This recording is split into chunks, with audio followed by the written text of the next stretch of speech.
लेखन शैली, writing style कस्तो हुनुपर्छ एक्जाममा। हामीले अहिले यो एक्जामको विभिन्न चरणहरूको कुरा गऱ्यौँ, तर मेन भनेको त एक्जाममा गएर लेख्नु नै पर्यो। एक्जाम एकदम छ, मेरो आफ्नै पनि यो फर्स्ट पेपरको त एमसिक्यू भइ नै हाल्यो, हामी सेकेन्ड पेपर पछिको कुरा गरौँ न।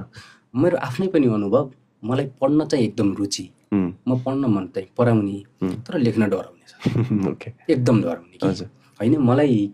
म हजुरको लगभग आफूले तयारी गरेको अनि ब्याचलर सकिसके पछाडि पनि म लेख्न चाहिँ पढ्नलाई रुचाउने तर लेख्न चाहिँ डराउने क्या।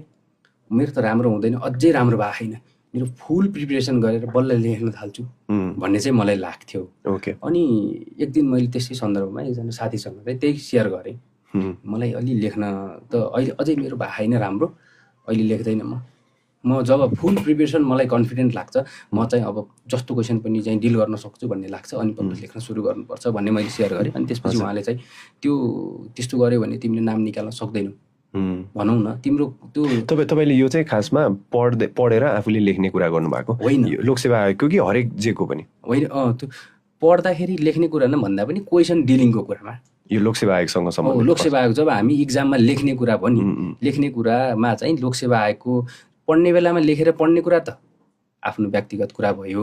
मैले क्वेसन देखेर अनि त्यसलाई चाहिँ डिल गर्नको लागि एन्सर लेख्ने कुरा अहिले म आफै गर्दैछु। मैले क्वेसन हेर्ने अनि ल यसमा यस्तो यस्तो लेख्नुपर्छ, ल सकिन्छ भन्ने, तर लेख्नै नखोज्ने क्या, लेख्नदेखि डराउने म आफै पनि।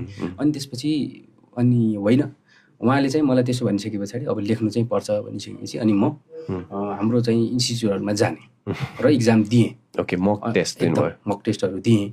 अनि दिइसके पछाडि के भयो भन्दाखेरि मैले त एकदम नराम्रो गरेर आएँ भनेर पनि उ गरेको केसमा होइन, मेरो भनौँ न सुरुमा 35-40 आयो क्या। अनि कुनै कुनै बेलामा पास पनि भएँ। अब मैले त अब त लेख्नु पर्ने पो रहेछ त, पास त भएको छु म होइन भने। अनि त्यो कपी लर अरू साथीहरूलाई अब मैले देखाउन थालेँ होइन। अनि मेरो आफ्नै सिनियर सरहरू, मैले आफूले काम गरेको जस्तो मैले यता थाहा नगरपालिकामा गरेँ, त्यहाँको चाहिँ प्रमुख प्रशासकीय अधिकृत सरलाई पनि होइन, कृष्णगिरी सर हुनुहुन्थ्यो, उहाँलाई पनि देखाउने। अनि सँगसँगै म लेखामै भएको हुनाले मेरो लेखा अधिकृत सर हुनुहुन्थ्यो अमर बहादुर टीसी, उहाँलाई नि देखाउने क्या। अनि लर देखाउने। अनि उहाँहरूले त्यो इक्जाम पास गरिसक्नु भएको छ, अनि उहाँहरूले यस्तो गर्नुपर्छ, अब यस्तो लेख्नुपर्छ, अब यस्तो सुधार गर्नुपर्छ भन्ने खालको रिफरेन्सहरू प्राप्त हुँदै गइसकेपछि अनि मेरो सुधार हुँदै गयो। र मलाई हजुरले भनेको कुरा लेखन शैली कस्तो हुनुपर्छ भन्ने सन्दर्भमा मैले आफूले के लेखेँ त इक्जाममा भन्ने कुरा चाहिँ के लेखेँ भन्दाखेरि मैले सुरुमा म एकदम खाँदेर लेख्दिनँ।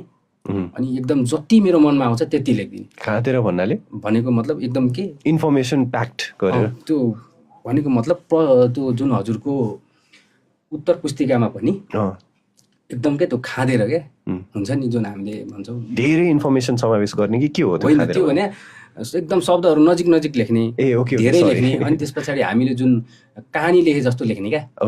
भनौँ न मलाई त्यो बारेमा जति थाहा छ म सरसट्टै लेखेको गर्ने। अनि त्यस्तो भयो। अनि त्यस पछाडि उहाँहरूले त्यो सुधार हुँदै गयो। जब मैले अनि त्यो लेख्न थालेँ, मैले पढेको कुराहरू मात्रै होइन, अब त लेख्नु मेन भनेको त कला नै लेख्ने हो रहेछ मैले आफूले गरेँ। अनि राइटिङ स्किल एकदम मेहनत गर्नुपर्छ जस्तो मलाई लाग्छ। जति हामी पढाइमा गर्छौँ, पढाइको भन्दा दोब्बर मेहनत चाहिँ हामीले आफ्नो फर्मेट तयारीमा र आफ्नो राइटिङलाई चाहिँ एकदम राम्रो चिटिक्क बनाउनुपर्छ जस्तो मलाई लाग्छ। जतिसक्दो हामीले जस्तो हामीले क्वेसनले के मागेको छ भन्ने कुरा बुझ्न जरुरी हुन्छ क्या होइन।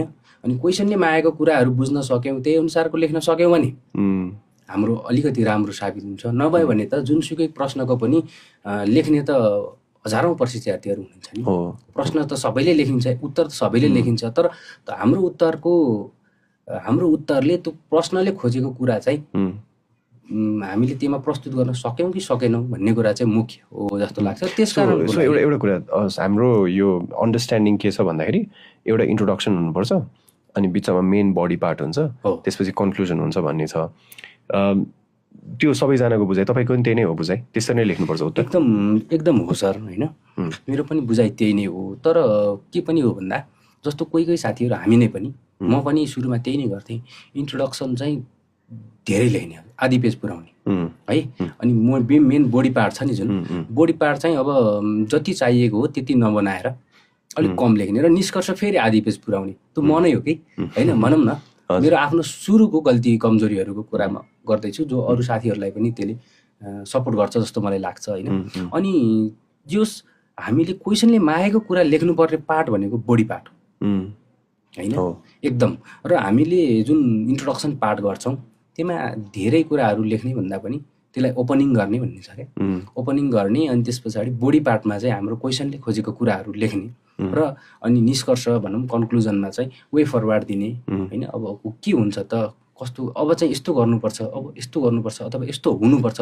सार्वजनिक प्रशासनको केही सन्दर्भमा आयो भने अब सार्वजनिक प्रशासन चाहिँ हजुरको पारदर्शी भ्रष्टाचार मुक्त छरितो सूचना प्रविधि मैत्री हुनु चाहिँ आजको आवश्यकता छ अथवा आजको आवश्यकता हो भनौँ न। त्यो खालको एउटा चाहिँ वे फरवार्ड तरिकाले दिनुपर्छ भन्ने मेरो आफ्नो बुझाइ। र अर्को कुरा पनि के छ भन्दा हजुरको यो फर्मेटिङमै इन्ट्रोडक्सन बडी पार्ट र कन्क्लुजनको कुरा त आइ नै हाल्यो। र हामीले हाम्रो उत्तर शैलीमा अथवा एन्सर लेख्नेमा चाहिँ हामी पोजिटिभ चाहिँ हुनुपर्छ कि जस्तो मलाई अलिक बढी लाग्छ। हाम्रो एन्सर चाहिँ एन्सरले दिन खोजेको कुरा सकारात्मकतातर्फ चाहिँ बढी उन्मुख हुनुपर्छ भन्ने लाग्छ। तर फेरि त्यो सकारात्मक भन्दा बित्तिकै भ्रष्टाचार भन्ने चाहिँ टपिक आयो भने अनि त्यसपछि भ्रष्टाचार त यस्तो राम्रो भन्ने तरिकाको नाइ। तर हामीले दिएको कुराहरूमा जस्तो नेपालमा केही पनि भएन होइन, सार्वजनिक प्रशासन चाहिँ खत्तमै भयो भन्ने सन्दर्भको भन्दा पनि होइन हामीले कस्तो भन्दाखेरि अब सार्वजनिक प्रशासनलाई चाहिँ जनताको अपेक्षा बमोजिम त सुधार गर्न सकेको त आफ्नो कार्य प्रणालीलाई सुधार गर्न सकेको त छैन। तर पनि यसले सुधार चाहिँ गर्दैछ, यो क्षेत्रमा सुधार हुँदैछ होइन। अझ चाहिँ अझ हामीले यो क्षेत्रमा पनि सुधार गर्नुपर्छ भन्ने खालको एउटा वे फरवार्ड